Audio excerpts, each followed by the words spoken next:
अभी सरकार और सत्ता के नशे में चूर है। इतना घमंड हो गया है।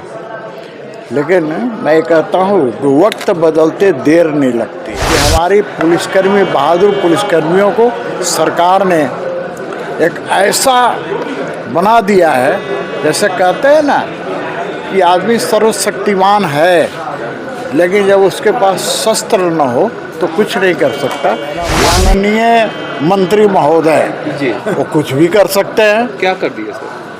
क्या कर सकते हैं भाई? फ़ोन पर बात कर सकते हैं, फ़ोन पर वीडियो गेम खेल सकते हैं, फ़ोन पर कुछ कर सकते हैं। यदि यही कांग्रेस की सरकार होती तो अभी तक राष्ट्रपति शासन लग गई होती।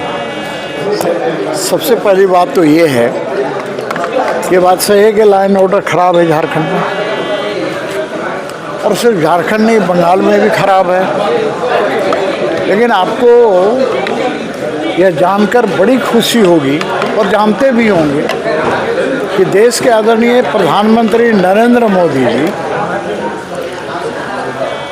2014 से लेकर अभी तक एक भी राज्य में राष्ट्रपति शासन लागू नहीं हुआ। यदि यही कांग्रेस की सरकार होती तो अभी तक राष्ट्रपति शासन लग गई होती।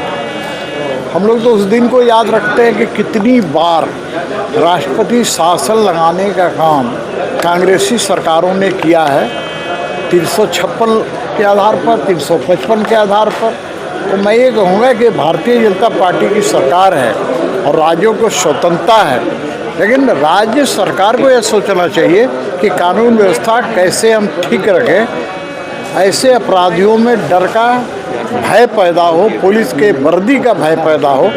लेकिन ये भय पैदा नहीं हो पा रहा है। इसके पीछे कारण है कि हमारी पुलिसकर्मी, बहादुर पुलिसकर्मियों को सरकार ने एक ऐसा बना दिया है, जैसे कहते हैं ना कि आदमी सर्वशक्तिमान है, लेकिन जब उसके पास शस्त्र न हो तो कुछ नहीं कर सकता।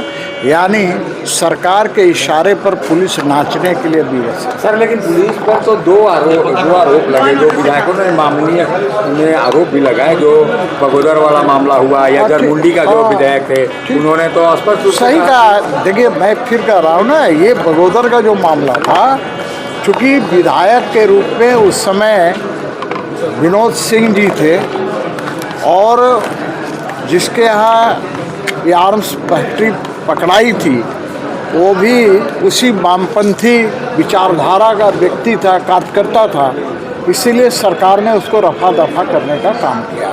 सर, फोन सीज करने का भी कुछ मामला सदन में, मंत्री जी का फोन क्या कुछ हुआ है? फोन देखिए, अब क्या बोलिएगा। देखिए, मंत्री लोग है ना, माननीय मंत्री महोदय जी, वो कुछ भी कर सकते हैं। क्या कर दिया सर? क्या कर सकते हैं भाई? फ़ोन पर बात कर सकते हैं, फ़ोन पर वीडियो गेम खेल सकते हैं, फ़ोन पर कुछ कर सकते हैं। यही हुआ भाई, माननीय है। तो फिर क्या हुआ सर आगे? हुआ क्या?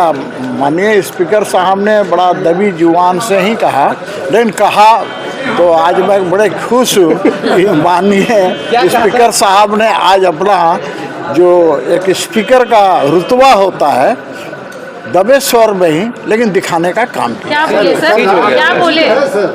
उन्होंने कहा कि भाई है, मोबाइल ले आइए, लाके दे दीजिए। फिर कोई गया जाके कट, भाई ये तो क्या है, ये रस्म अदायगी ही तो है। सर, इन माननीयों का क्या व्यवहार करेंगे? एक तरफ कल सदन में आपस में लड़ गए, उसके बाद आज मोबाइल छीना गया, ये क्या आचरण दर्शाता है? नहीं, मैं इसे छिड़ाना तो नहीं कहूँगा। जब तो ना वो गया, लेकर के आ गया, अभी तक मिल भी गया होगा वापस। तो मैं ये कहूँगा, देखिए एक बात फिर मैं कहूँगा, अभी सरकार और सत्ता के नशे में चूर है। इतना घमंड हो गया है। लेकिन मैं कहता हूँ वक्त बदलते देर नहीं लगती है। समझ गया ना? कहा गया है ना कि यदि आपको